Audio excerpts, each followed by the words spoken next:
Thank you. Love you too. I cannot think of anywhere I'd rather be right now than with a group like you that's here to reclaim your ownership of yourself. You do not belong to the imperial federal government of the United States. This is such a beautiful city, and it's such a wonderful day. The weather has been perfect.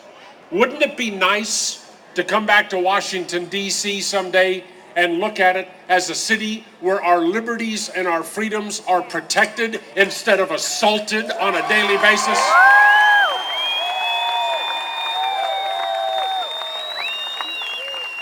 At the other end of this mall is an amazing building, the U.S. Capitol.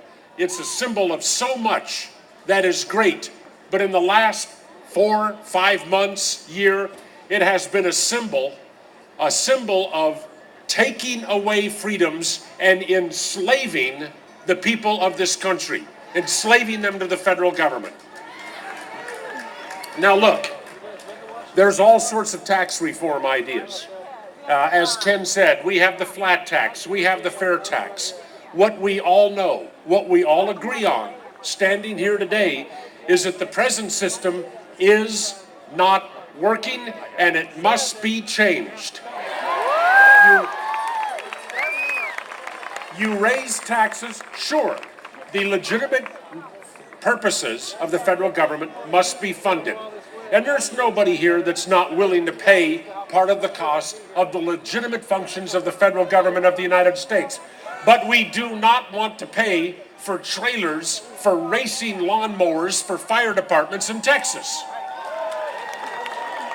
And we do not want the government to come to us and take the money away from us and pay it to people who sit back and just wait for it like it's an entitlement.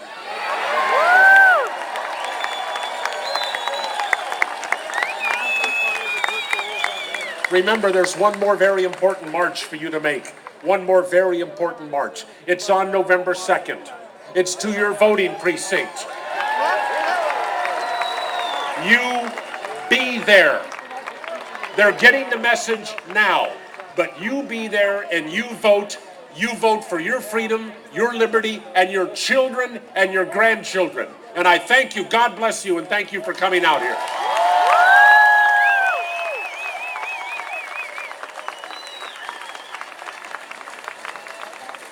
Thank you, Neal.